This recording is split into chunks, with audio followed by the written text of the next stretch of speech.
Bem, boa noite. Primeiro eu queria agradecer o convite aí da FAO, da COSAC, da professora Clice, da Abel, do Rafael, para dividir a mesa aqui com o meu parceiro aqui, meu colega Daniel Bueno, colega de Charivari e de outros carnavais. Enfim, a professora Clice mandou algumas questões. Eu acabei me baseando um pouco nessas questões que eu achei interessantes para construir aí um roteiro, uma narrativa para essa conversa aí com vocês. Então, as questões eram: como surge a ideia para um trabalho? Qual a relação entre liberdade e limite no processo criativo? Quais são as ações mais comuns no processo? E como se dá a escolha de materiais, técnicas para a realização do trabalho e a definição da linguagem. Enfim, são questões bem inteligentes, né? E daria para a gente ficar o dia inteiro conversando sobre elas, né? Não é, Daniel? Então, eu queria começar aqui um pouco lembrando o que a Abel colocou, que eu acho que quando a gente fala de livro ilustrado, a gente está falando de uma obra coletiva, onde você tem o texto, o autor do texto, o autor das imagens, e o editor, o designer, o produtor gráfico, o impressor, o diagramador, né? E todo mundo junto é que constrói um livro ilustrado. Eu vivi isso na pele no primeiro livro que eu ilustrei, que foi pela COSAC, que foi o Ivan Filho de Boi, que é um livro que ele já nasceu com um formato, porque era um livro que fazia parte de uma coleção, né? Aí a gente começa com a questão do limite, né? E ele já tinha uma gramatura de papel também. A sorte é que era um formato maravilhoso e delicioso de trabalhar, e uma gramatura de papel, um papel offset, uma gramatura alta. Então ele respondia bem à linguagem que eu utilizei no livro, que foi a gravura em madeira, né? Então, a primeira pergunta: de onde vem a ideia de um trabalho, né? Eu acho que as ideias vêm dos lugares mais comuns e dos mais estapafúrdios também. Então, essa imagem que eu coloquei aí para vocês é de uma exposição que eu fiz, que chama Caçada, e eu tive a ideia de fazer um caça no tamanho natural e uma gravura desse avião dentro de uma galeria, que foi a galeria que era um galpão da Funarte, lá no centro. Aí qual que é o limite que eu tive? O limite que eu tinha era o tamanho da galeria, era 7 metros de pé direito, 15 por 15 a galeria, né? Era um limite bem bom, né? Mas era um limite.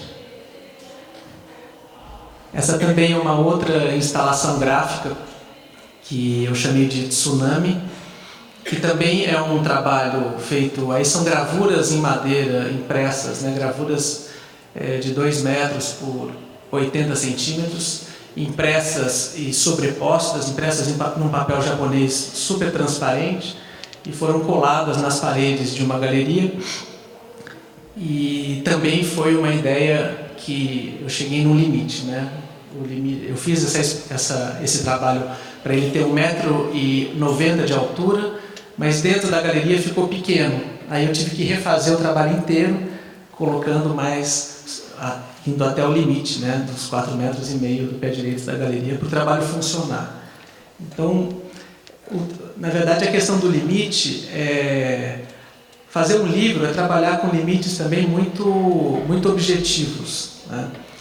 E também limites muito subjetivos. Eu brinco que a subjetividade e a objetividade têm que estar muito conversadas num trabalho de criação que vai terminar numa materialização de um objeto ou de seja uma pintura, uma gravura, uma escultura ou um livro, né?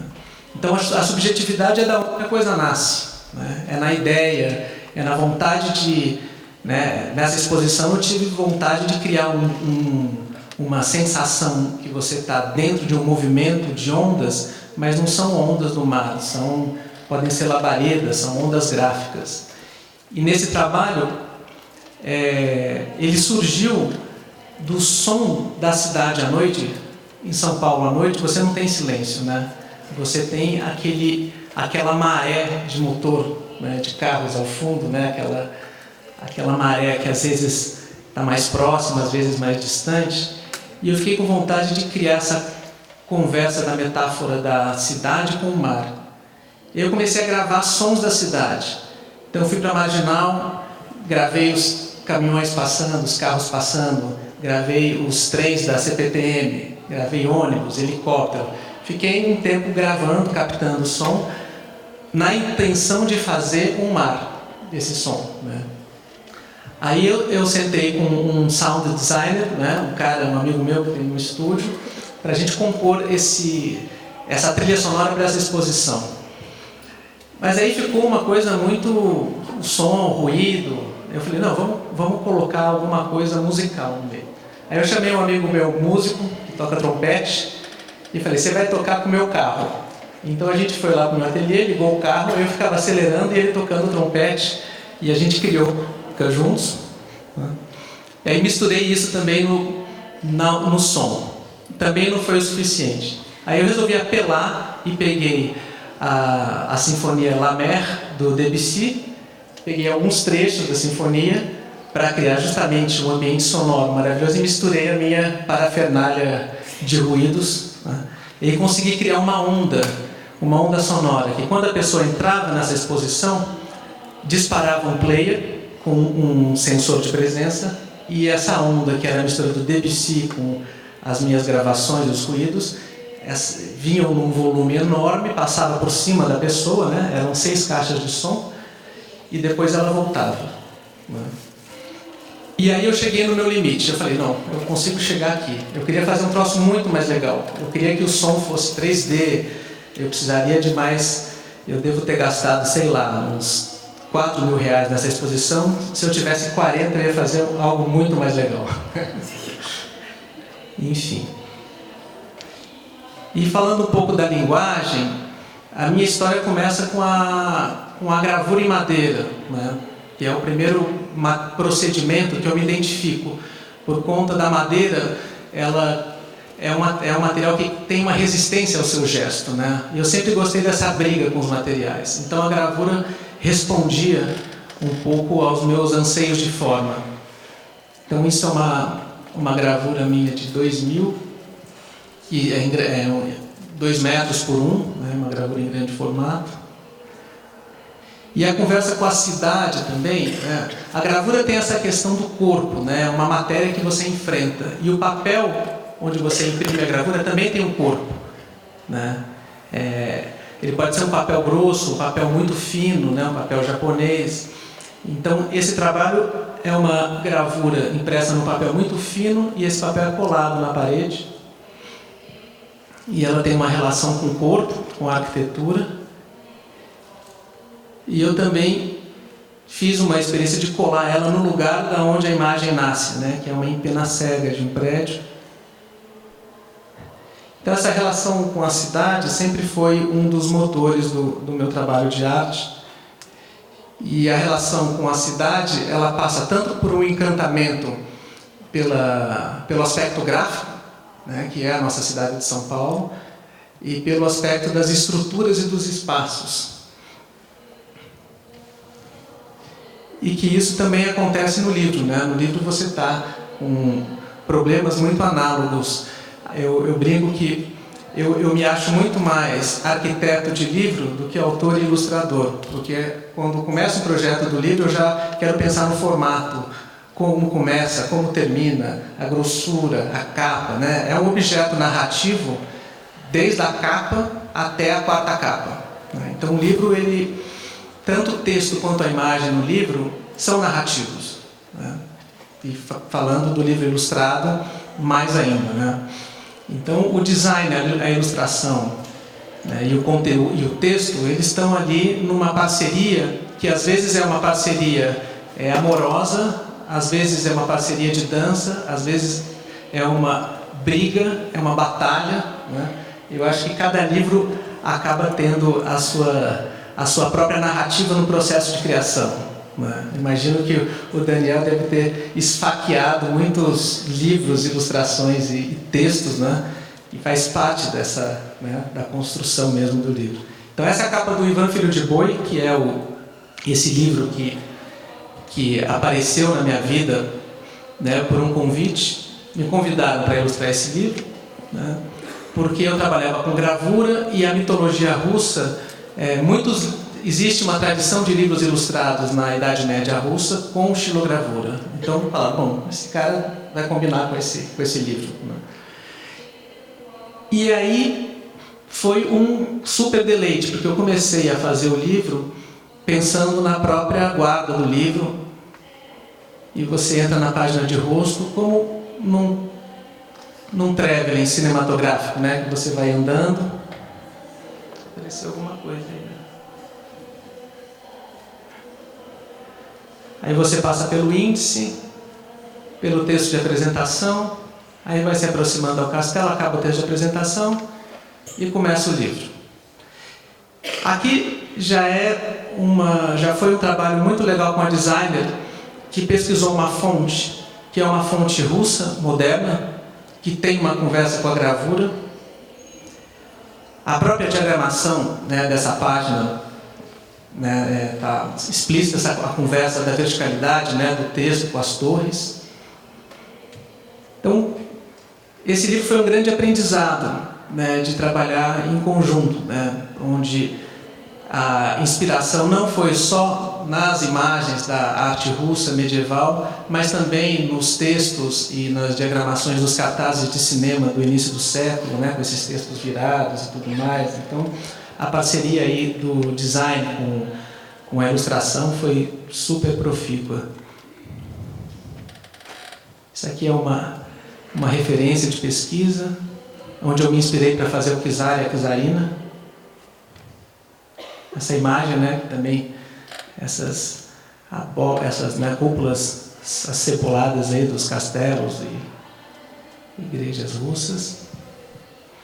E aqui a gente vai para um outro universo, que é um universo do mundo árabe, que foi também um caminho que eu utilizei para ilustrar esse livro, que também é um dos primeiros livros, que chama Menina do Fio, que é uma parceria com a Estela Barbieri, que é a autora.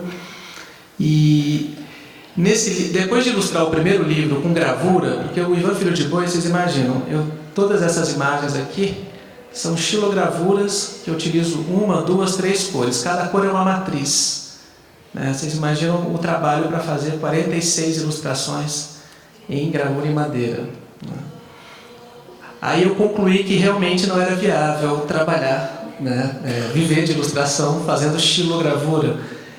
E passei a experimentar outros tipos de impressão, até chegar nesse caminho que eu faço a gravura em borracha ou em materiais mais moles, mais fáceis de gravar, e imprimo usando almofadas de carimbo como tinta, né? Então são carimbos praticamente. E aí, a partir desse livro eu também comecei a pensar a imagem gráfica, a imagem que eu produzia no meu ateliê, com as pranchas de madeira. Eu também descobri que eu poderia fazer isso na gráfica utilizando cores especiais, em vez de utilizar o CMYK, né, a quadricromia. Eu poderia escolher cores bacanas e trabalhar justamente com o mesmo pensamento gráfico que eu tinha no ateliê. Então aqui tem algumas imagens desse livro. Aí a questão do limite também, né? Então, trabalhar em 2 cores é um limite maravilhoso que você tem, né? Porque você tem que resolver a sua vida em 2 cores.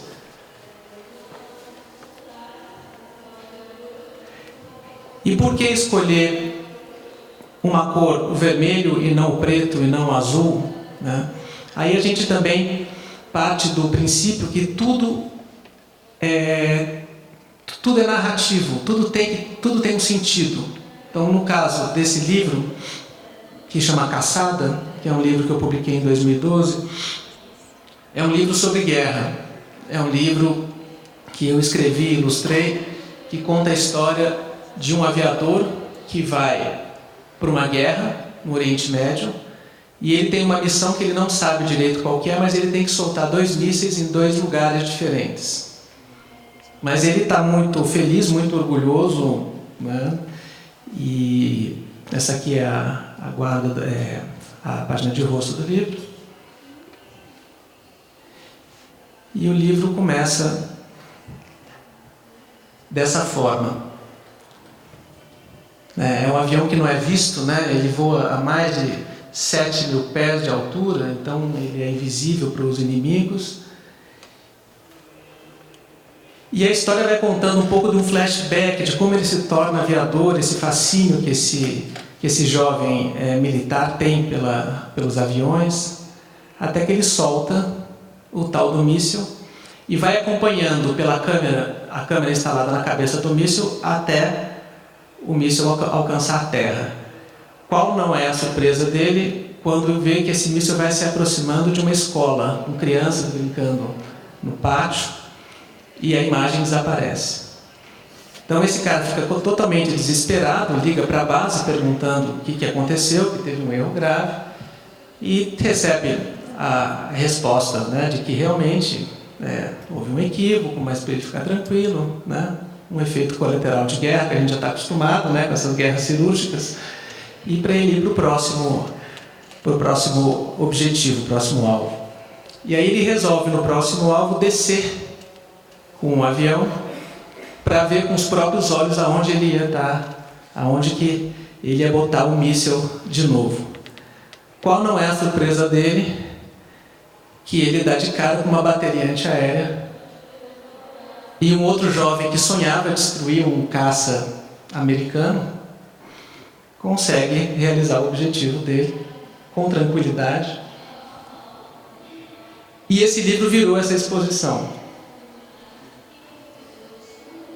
Então, como que a coisa funcionou aqui?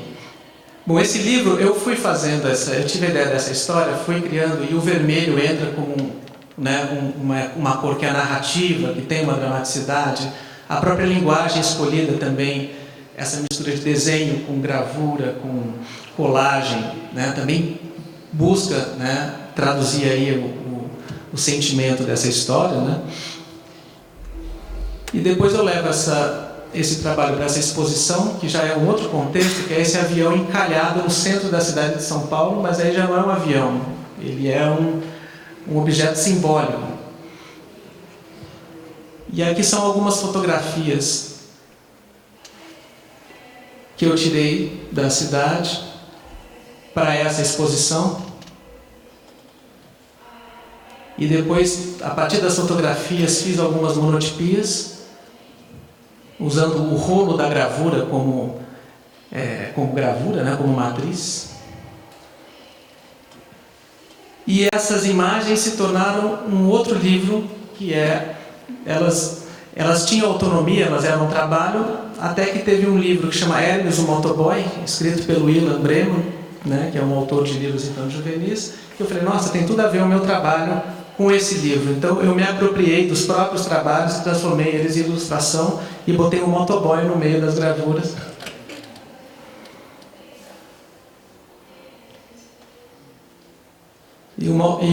Digamos, o olhar do motoboy se apropriou do meu olhar da cidade, né? Foi uma inversão que aconteceu nesse livro. Aqui o nosso Hermes contemporâneo, né? O Mercúrio. E aí essas fotografias, alguns anos depois, eu comecei a imprimir a própria gravura em cima da fotografia, criando um outro trabalho, onde a mesma imagem fotográfica, ela ganha uma imagem gráfica em cima. São fotos que eu tirei do minhocão, né, de cima do minhocão, e entrei com a gravura aqui em cima dessas imagens.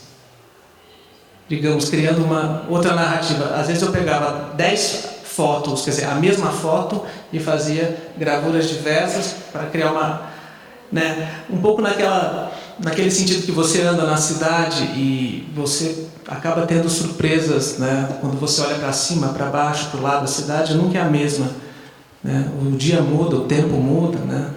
Isso não é uma coisa nova, né? O Monet fez isso com a Catedral de Rouen, né? Mas é algo muito recorrente eu acho que é muito verdadeiro, né, da vida contemporânea, né, essa relação que a gente tem, em que a gente transforma e ressignifica os mesmos lugares que a gente viveu na cidade 10, 20, 30 anos depois.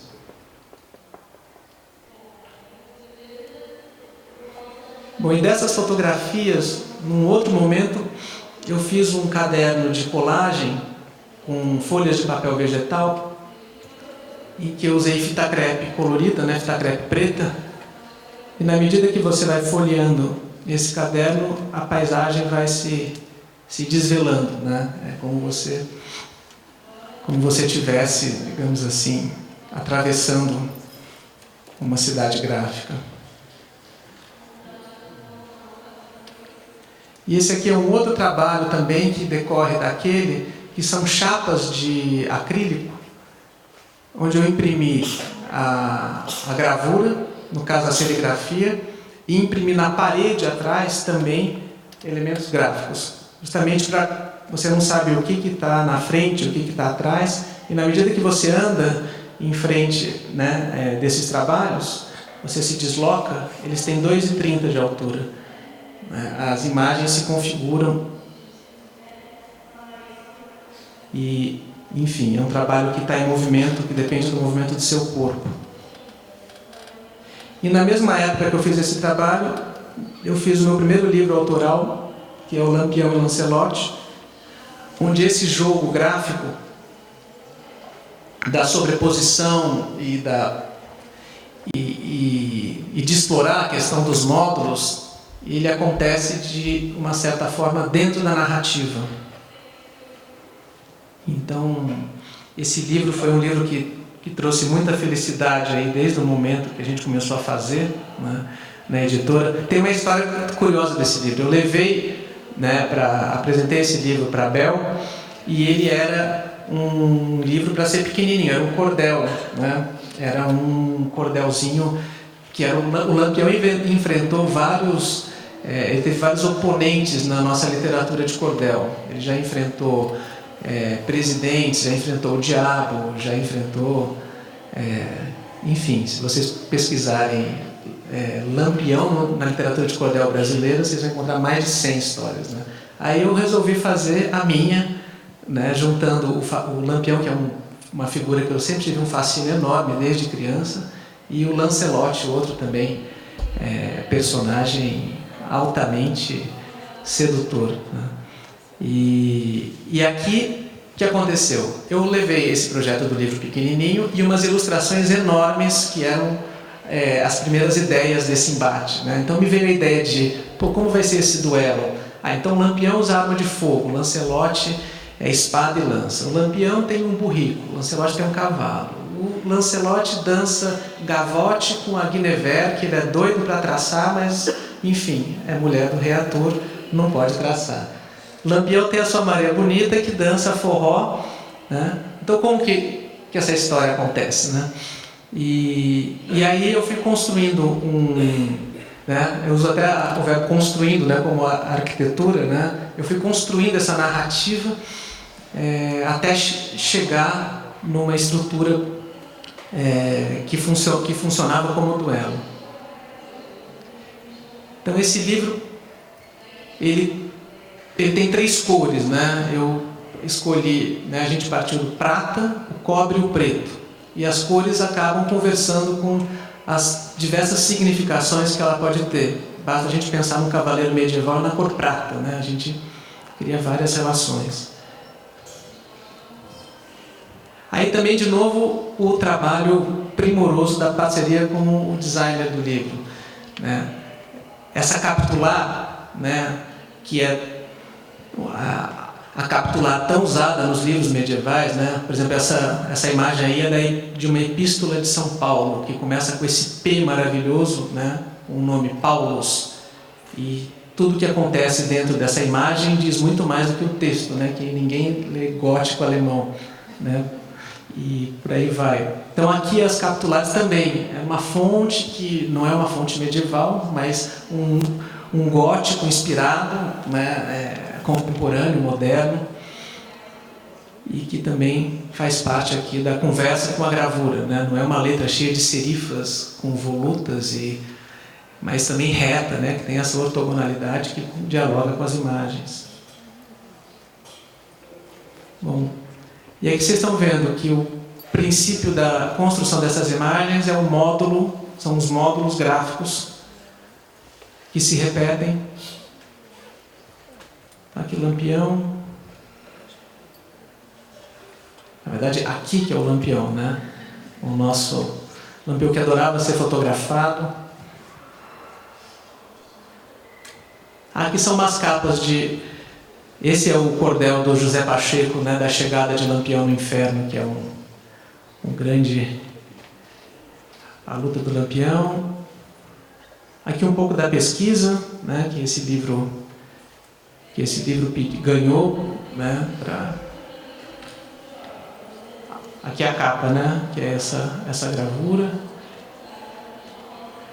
E aqui eu passo para vocês um pouco das imagens e de como que ele foi construído. Então, a Abel falou de uma outra coisa que para mim é muito importante no livro, é a questão do original e da reprodução. Então, o livro, ele é gravura, né? Se a gente partir do princípio que o livro é Aliás, o livro não é gravura, o livro é um objeto perfeito, né? Se a gente for pensar que ninguém inventou algo melhor que o livro, e depois que se inventou o papel, ninguém inventou algo melhor para se imprimir do que o papel, né? Se a gente pensar a quantidade de polímeros plásticos que a gente tem hoje em dia, e o livro continua sendo impresso em papel, e o livro desde o século XI, desde que ele se tornou um códex, né? Desde que ele é um monte de folha encadernada que você pagina em sequência, ninguém inventou nada melhor, né?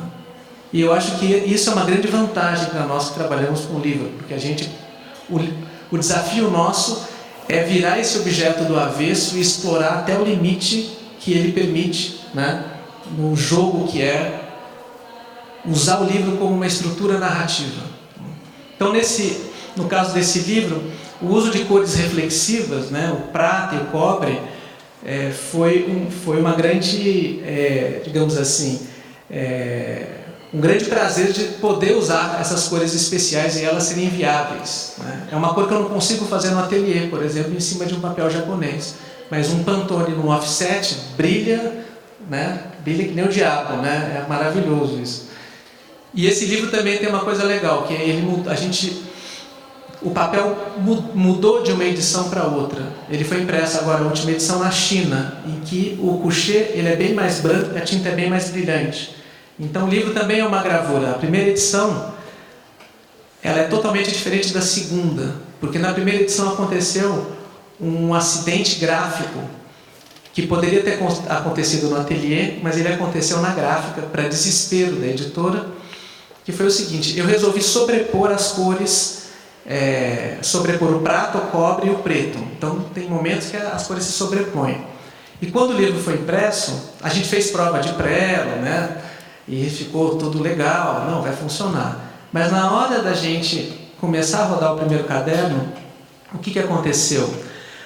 O prata subiu, né? Então você imprime lá o prata, o cobre e o preto, né? As três bobinas ali. Quando o preto entrou em cima do prata, o prata subiu, o pigmento reflexivo, né? O pó. Ele teve que parar a impressão do livro, porque eu até achei legal. Falei, não, roda aí, vamos ver como é que dá. Mas tinha texto em cima e aí não dava para ler o texto. Então a gente teve que parar e aí teve que tirar a bobina do preto. Para economizar, não ter duas impressões, a gente trabalhou as ilustrações para justamente reservar as cores, né? Você não ter sobreposição nos arquivos e o livro rodar de uma vez só. Obviamente, bem mais barato. A primeira edição ficou com um custo maior. Então, a primeira edição eu acho super bonita, que você vê o fantasma das cores embaixo. A segunda edição você já não vê. E a quinta agora tem outra cor, né? Então, isso é legal a gente pensar, né? Que o livro ele é gravura, né? E o original não é a ilustração que vai ser reproduzida. O original é o livro impresso. Então, todo esforço que eu faço é de chegar numa imagem no livro impresso. É diferente de você reproduzir, por exemplo, uma aquarela, né? Que o esforço todo é ser o mais fidedigno possível a uma aquarela, né?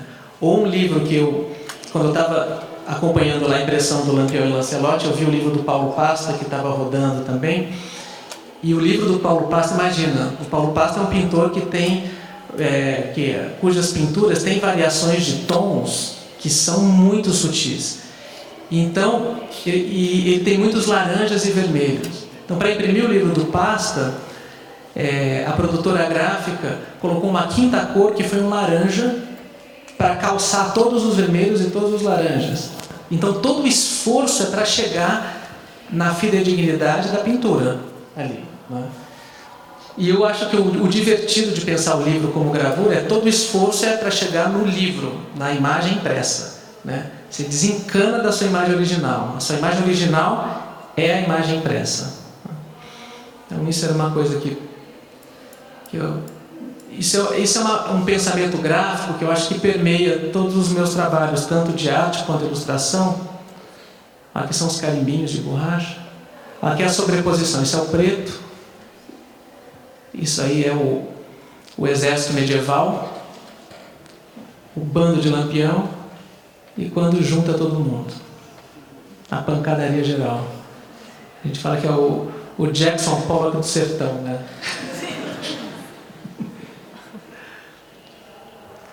E aqui, acho que eu estou... Não, mais um minutinho. Tá. Aqui é o tsunami, algumas imagens da exposição, nas paredes da galeria. E essa instalação, aqui são as matrizes.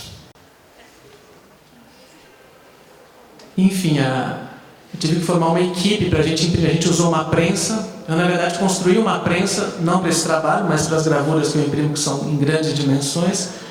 E para conseguir uniformidade no preto, precisa ser prensa. Colher de pau não rola. É que eu fui montando essa onda no ateliê.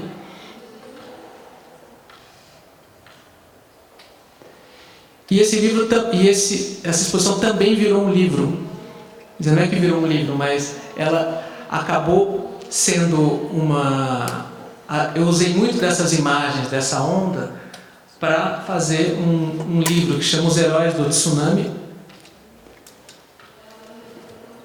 que é esse livro que eu me inspirei em histórias dos bichos que salvaram as pessoas no tsunami que houve na Indonésia em 2004. Vocês lembram daquele tsunami absurdo que matou mais de 250 mil pessoas e menos de 1.000 animais. E tem muitos documentários, National Geographic, CNN, por aí vai, de histórias incríveis de cobras que salvam as pessoas, elefantes que salvam as pessoas, cachorros que salvam as pessoas. Então eu fui colecionando essas histórias e resolvi criar uma ficção. Aqui uma das referências, a grande onda aí do Hokusai, a onda mais conhecida da gravura mundial, E o livro começa nesse terremoto oceânico, essa onda que vai crescendo. Você deve imaginar a história. E os esquecidos ali na praia, um pai e uma família que são engolidos por essa onda. E são salvos aí. E no final do livro, eu achei legal colocar também informações da exposição e falar um pouco sobre o tsunami. Que é outra coisa, quando você está fazendo um livro para um público, a gente não pensa, eu acho que o Bueno também, não pensa no público, Livro para a gente é arte, a gente faz porque a gente ama, porque a gente gosta e porque a gente precisa viver também, E então, o livro pensado para todas as idades, eu acho que sempre que ele pudesse ser enriquecido, com informações complementares, legal, Essa é uma imagem de um outro livro também, que tem mar. Só que é um livro que chama A Toalha Vermelha, que ele surge de uma ideia também, de uma viagem. Eu estava com a minha família passando férias em Paraty, num barco, o barco de um amigo meu, e a minha toalha caiu no mar e começou a afundar. E aquele mar transparente, incrível de Paraty, eu mergulhei atrás da toalha, mas ela já estava a muitos metros e inalcançável. E eu tive a ideia de criar essa história onde o personagem é a própria toalha que viaja para o fundo do mar. E no fundo do mar ela chega até a terra, mas atravessa por um buraco. Então eu vou mostrar, esse é um livro de imagem, vou mostrar para vocês. Ele começa um pouco Google Earth,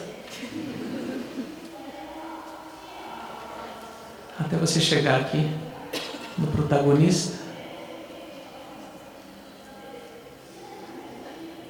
Tem uma inversão, né, do ponto de vista.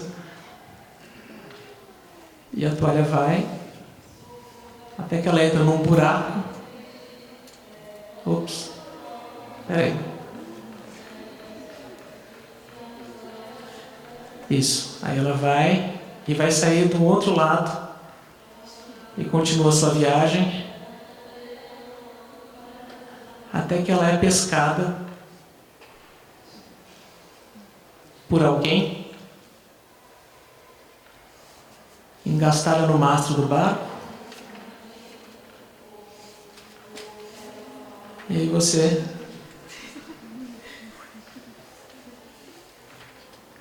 e aí que está escrito a toalha vermelha em chinês. E você pode começar o livro por aqui também, pelo outro lado, como se lê o livro na China, e refazer a sua história.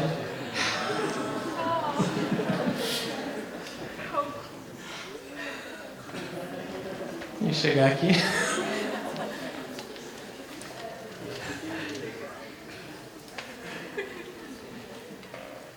E para terminar, por exemplo, aqui você vê que a escolha da linguagem, isso é colagem com fita crepe, com fita adesiva pintada, né? Então, por que eu escolhi esse material, né? Diferente da gravura que eu fiz o livro do tsunami, né?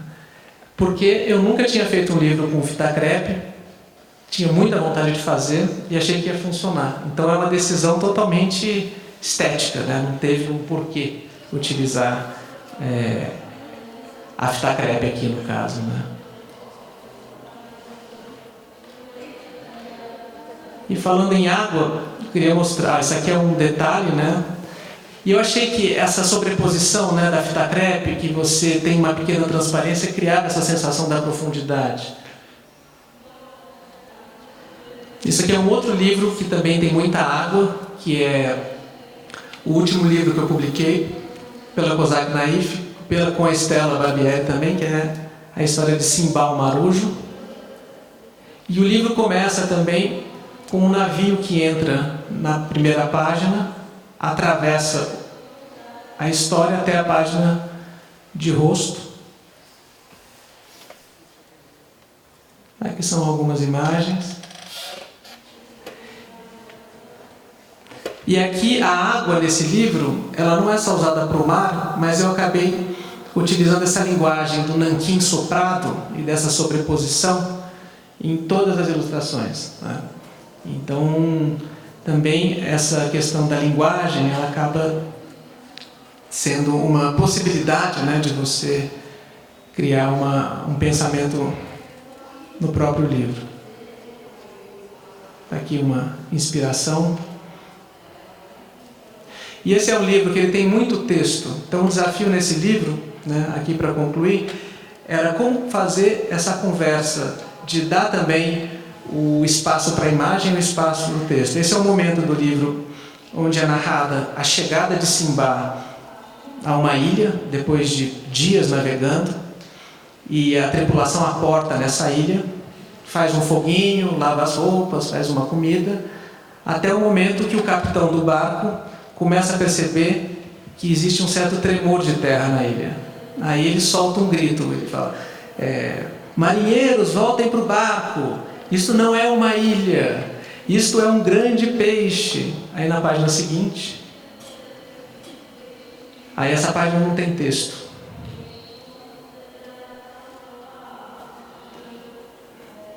Bom, então era isso que eu tinha aqui para vocês.